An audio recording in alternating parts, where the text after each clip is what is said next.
Welcome, guys. Let's drive to New York. Let's see how is New York today. I wake up a little boring, and I say, let me do something funny. Let me see what I did. And I say, the gasoline is so cheap. My car can give you 500,000 miles per gallon, so it's more equals. Guys, enjoy. Comment down there what you think of this. Thank you very much. Not in Spanish. Hola amigos, aquí estamos en este canal de Víctor Blog. Espero que les guste. Hoy me levanté un poco aburrido y dije, ¿qué voy a hacer hoy? Y dije, como mi carro da casi 1,000,000 de millas por hora, por galón, pues hombre, vamos a hacer algo. Vamos de California a New York. So, estamos viajando ahora de California a New York. Enjoy, guys. The next 56 hours. Thank you, bye.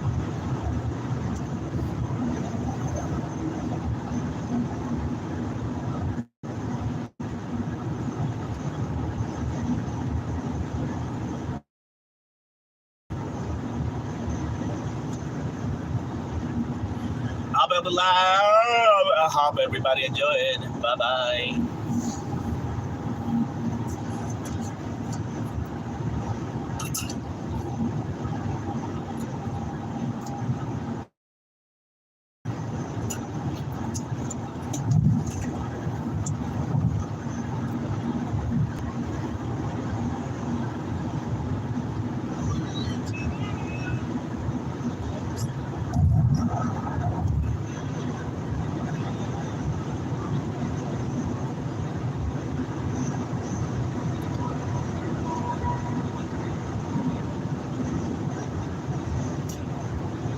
Shake it, shake it, shake it, shake it, shake it, shake it, shake it, shake it, shake it.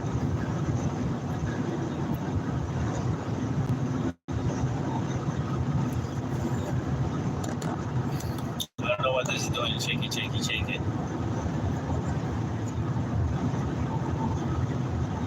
Shouldn't be doing it. Shake it, shake it, shake it, shake it, shake it, shake it.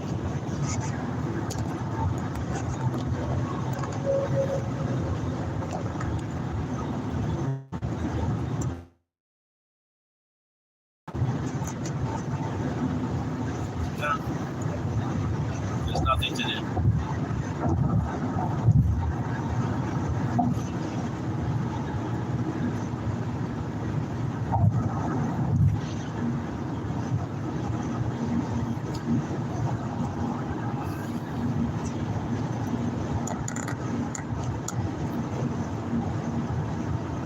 There's nothing I can do. There's nothing I can do. Shake it, shake it, shake it.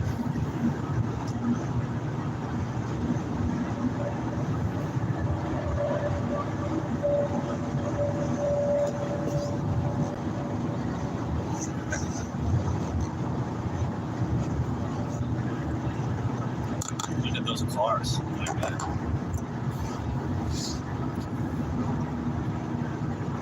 New Mazda. All of them are Mazda.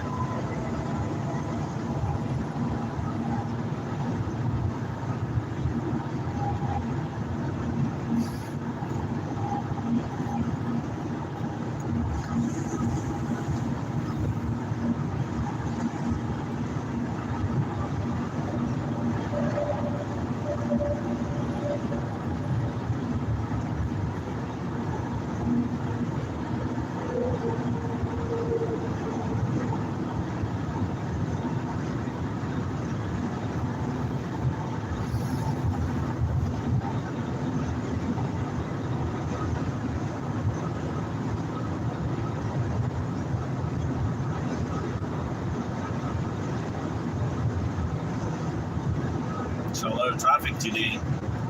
A lot of traffic.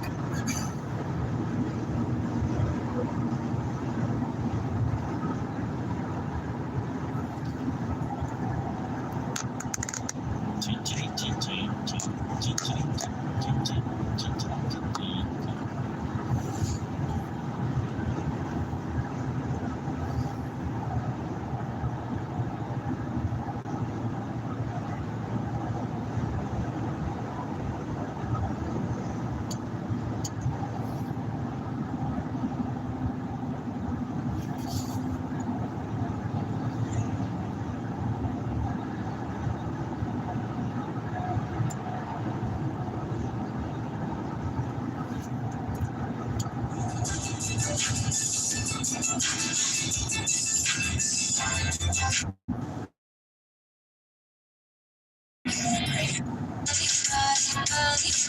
is this? Bye bye.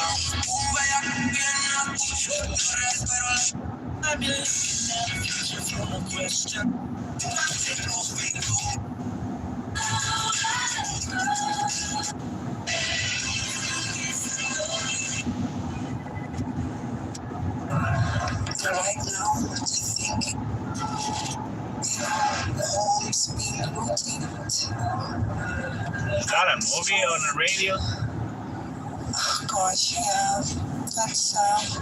It's very sad for me to think if we are going to get back home. What is this, a movie? Hala Al-Kareem speaking from the south of the Sudanese capital, Khartoum, and although there is supposed to be this 7-day ceasefire being observed between the army and the rapid support forces, there are reports in Sudan that a fighter plane belonging to the military is Khartoum not clear moment whether it was shot down. You're listening to News Hour from the BBC. Oh, that's sad. That's from the war.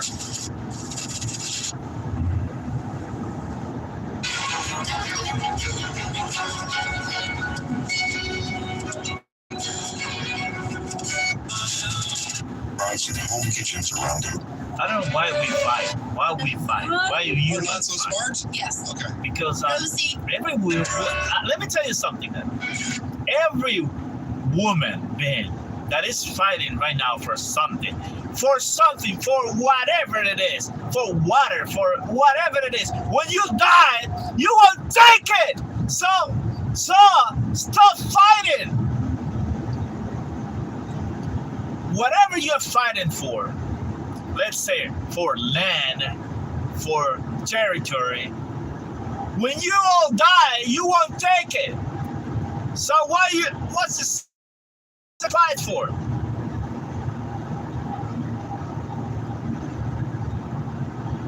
So stop the war.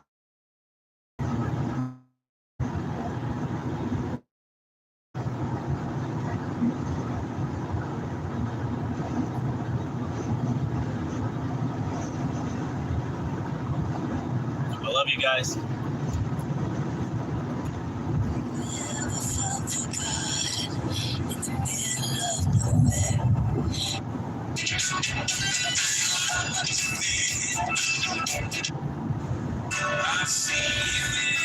I want to get copyright. I don't want to get copyright.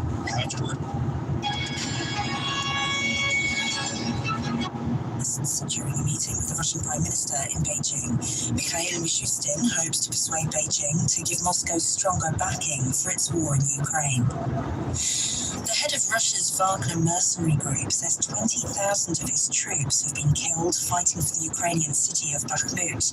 Yevgeny Prigozhin also said the Russian invasion had backfired. The head of NATO has ruled out Ukraine becoming a member while it's mired in the war with Russia. Jens Stoltenberg said the issue was really what happened when the conflict was over. A 95-year-old Australian woman who was tasered by police at her care home has died. Claire Noland, who had dementia, had suffered serious head injuries. The officer who discharged his weapon has been charged with 3 counts of assault. Reports from Sudan say a fighter plane belonging to the military has crashed near the capital, Khartoum. It's not clear if it was shot down, but a video shows the aircraft on fire before it plunges to the ground. A senior EU official has criticised Greece for allegedly deporting refugees to Turkey. Footage appears to show uniformed figures putting a group of migrants on a boat, taking them into the Aegean Sea and abandoning them on a raft. Hong Kong's Cathay Pacific Airline has sacked 3 flight attendants accused of mocking passengers who didn't speak English. China's state media called it a case of worshipping foreigners and looking down on mainlanders. A zoo in the US city of Miami has apologized for mistreating a kiwi, a flightless bird native to New Zealand. A video widely shared on social media showed the visibly agitated nocturnal bird being patted by visitors under bright lights. World News from the BBC. Welcome welcome back to News Hour. Long trailed, it now seems as if it is about to come to pass. Later today, we're expecting the governor of Florida, Ron DeSantis, to announce the start of his campaign for the US, as Donald Trump currently commands a pretty hefty lead. Julia Manchester covers national politics as a reporter for the website The Hill. What can we expect? Today is something a bit unprecedented. This announcement from Governor DeSantis is going to be happening in a conversation on Twitter Spaces with Twitter owner Elon Musk. So that's something we've never seen before. The move has certainly got some praise and criticism. DeSantis' allies say this shows how innovative he is. They point to Elon Musk's standing among political conservatives in the United States, but also Donald Trump and his allies are saying this is out of touch, that most Americans aren't on Twitter, regardless. Do you imagine like Ron DeSantis president and Elon Musk for vice president? Oh my God, that's going to be crazy. People wouldn't turn crazy with that. I guess key thing is I think Elon Musk doesn't need that. Elon or whatever his name is. Elon. This guy, he cannot be president. He was born in Africa. Yeah, with attacks over the past number of months, and we've seen a pro-DeSantis super PAC Like me, I was born in Amsterdam. back, but DeSantis That's why I love Aubameyang. backed away from those attacks and I was born in a place called El Seibo, Amsterdam. concerned about attacking Disney and its president Bob Iger in his ongoing fight here in Florida over a number of issues, social and cultural issues. It's another conversation, but we'll have to see. Does this announcement mean that Ron DeSantis is about to get down in the mud with Donald Trump and really hit back? We know that a lot of political strategists say that in order to beat Trump, you have to be Trump, and Ron DeSantis certainly has a number of mannerisms, traits that Donald Trump has, but he hasn't hit back yet. what are his chances? I'm not asking you to make a solid prediction, but what are you saying about the chances of DeSantis actually winning the nomination and indeed beating Joe Biden? Yeah, so Joe Biden and Ron DeSantis in head-to-heads, we see Ron DeSantis actually outperforming Joe Biden, so that's good for DeSantis. In terms of national polls on the Republican side, we see Trump beating DeSantis, but we see that in individual states, at the state level, Donald Trump the race between Trump and DeSantis is actually much closer, with Ron DeSantis closely tracking Trump. Of the fact that Ron DeSantis is a formidable opponent. That was Julia Manchester from the Hill website, looking forward to what we're expecting to be his campaign launch for the 2024 presidency. She was speaking to us from Florida. Let me tell you something. I think a lot of people that are disappointed with Biden or Democrats, I think they would. It's not my case, but they would vote for Ron DeSantis. Instead, they won't vote for Donald Trump, but they will vote for Ron DeSantis. I think if Ron DeSantis is gonna beat Donald Trump, at least in the general election, but inside the party, I don't know who could win, because all general public cannot vote there. But in a general election, if he gets nominated, he could beat the Democrat candidate. In this case, I don't know if it's going to be Biden or going to be somebody else. But Ron DeSantis can have the vote of all Democrats that are disappointed with Joe Biden administration right now. It's not my case. I don't know who's gonna vote for to, but I think that's my thinking. I think if Ron DeSantis could have more votes than Trump, because they're gonna have the help of the Democrats. I think so. Or even Glasgow and COP26, there are both led by people, Laurent Fabius in Paris and Alex Sharma in Glasgow, who really had the confidence of the parties and were able to bring divergent views together and to act, in a sense, above the conference, to act as a neutral party. And I think the perception of Sultan Al Jaber as being partial on the side of fossil fuel interests is something that's very difficult for many politicians and many campaigners going forward. And yet, presumably, there is also an understanding that the oil and gas industries need to be part of the conversation. I think that's very, very true. I think if you see that people who are attacking President Sultan Al Jaber in this situation right now, they're mainly coming from the left-wing parties in the European Union and democratic interests in the United States, from political leaders such as John Kerry, the US climate envoy, and Frans Timmermans, the European Union's lead on climate change. There's a much more considered position. They say, look, there's no point vilifying this particular man.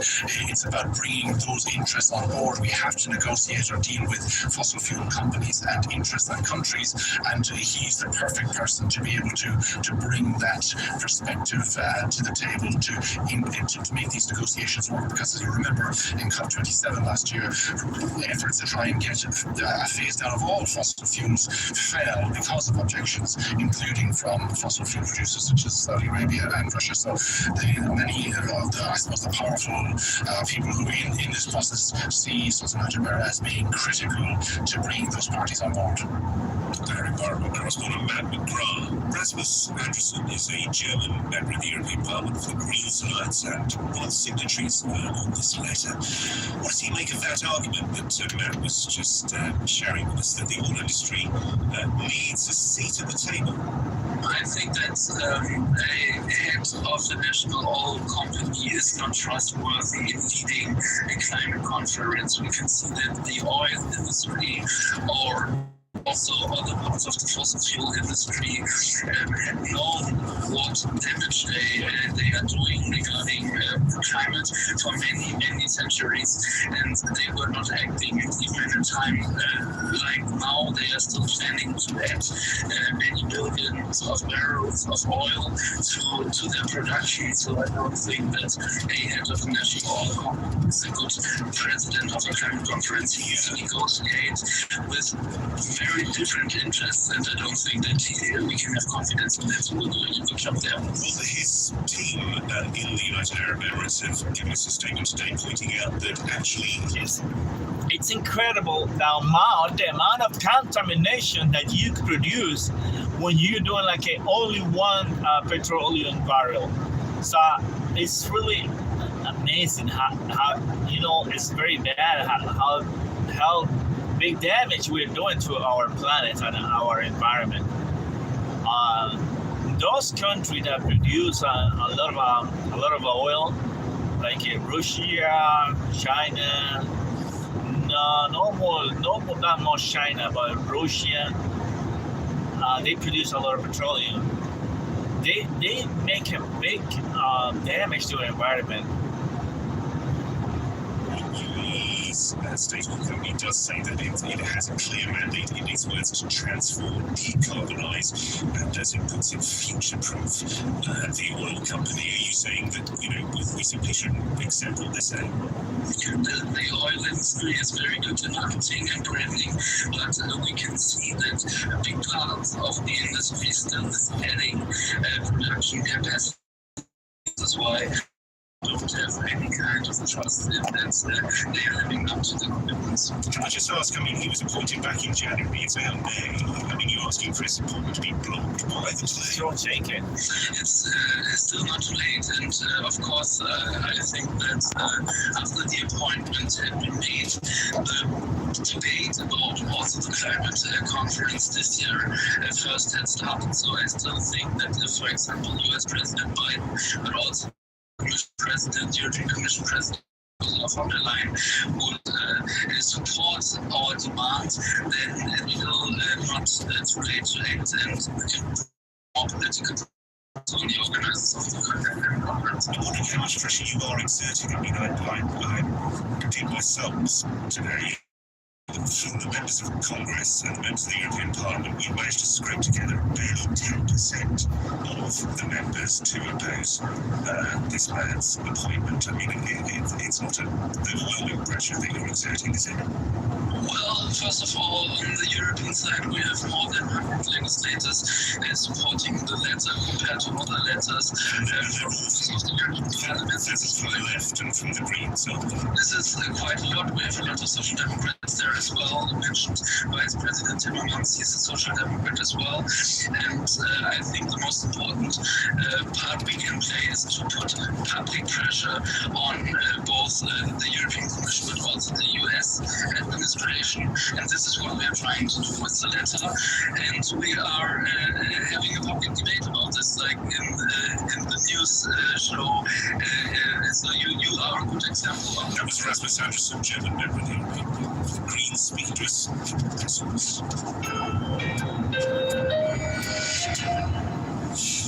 There's a grim anniversary today. It's 1 year since a gunman killed 19 children and 2 teachers inside a 4th grade classroom in Uvalde, Texas.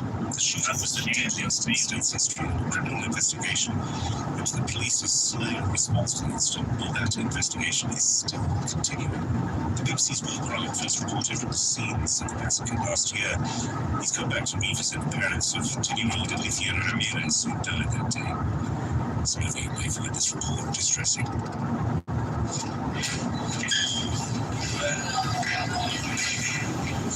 Jessica and Ryan Ramirez moved out of Uvalde recently. The pain of living in the town where a year ago their 10-year-old daughter Alicia was murdered in her classroom, along with 18 of her classmates and 2 teachers, became unbearable. They've swapped life in their small townhouse in Uvalde, where I first met them just a week after the attack, for a static home on a patch of land about an hour's drive away. Now they're closer to family for much-needed emotional support and away from the constant reminders of what happened to their daughter. Ryan says anything, from a local news report to a police car passing by, could transport them to that awful, heartbreaking day. Just hearing the evidence, sirens, it's just school buses, kind of just triggers us sometimes, where it just brings us back to that day where we're trying to figure out where's Olivia. But beyond their crippling grief, their main emotion is anger. They're furious that as the horrific attack was unfolding, one of Alicia's classmates called 911, was on the phone to police dispatch, desperately calling for help, while the gunman proceeded to murder the children.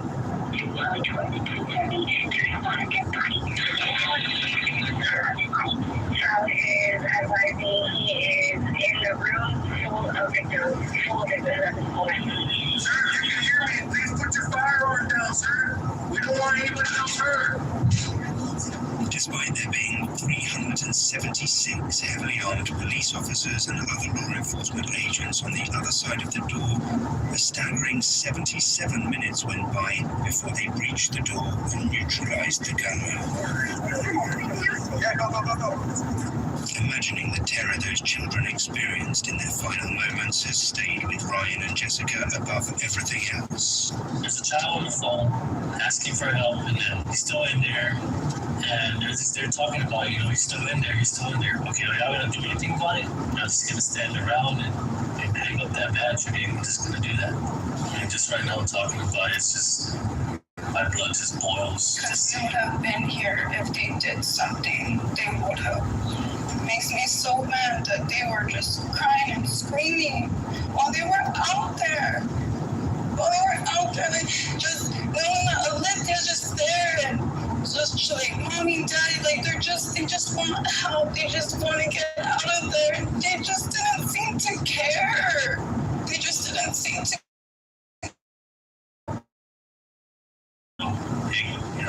Go in there, do what you gotta do. Get injured, get killed. That's a part of putting on a badge to protect and serve. They didn't do the first thing was protect. If you do ask a question, and the organization In a report by the Investigative Committee of the Texas House of Representatives, the errors by senior officers that day were described as egregiously poor decision-making. Yet there have still been no charges, no arrests. In the days ahead of the anniversary, Valdez Mayor Don McLaughlin took questions from the media. I asked him about the family's demands for genuine answers and accountability. I'm proud for BBC News. Do you feel that anyone will ever be held accountable for the mistakes that were made a year ago? It's just my opinion. It's been a bunch of BS. We've been here and we're still waiting for answers that we all. But we're moving forward to get those answers now. And as soon as we have our report, which should have been done, but it's not, then I can promise you whatever action that we need to take, we will take. I mean, it is unacceptable, isn't it? Yes, sir, it is.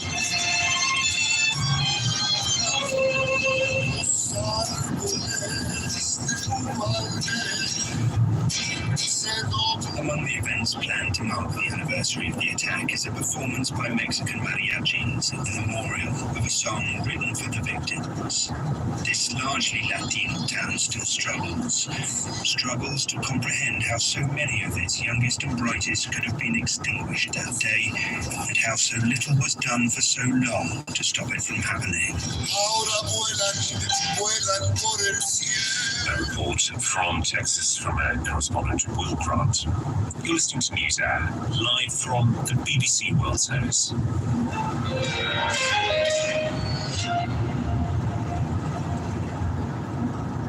Distribution of the BBC NewsHour in the United States is supported by Angie. Angie's List is now Angie, dedicated to helping homeowners get home projects not just done, but done well. From everyday repairs to pre-remodels, reviews, pricing, and booking at Angie.com. At Staples, with supplies and services to get business done no matter where it gets done. From ink and toner cartridges to technology like laptops and network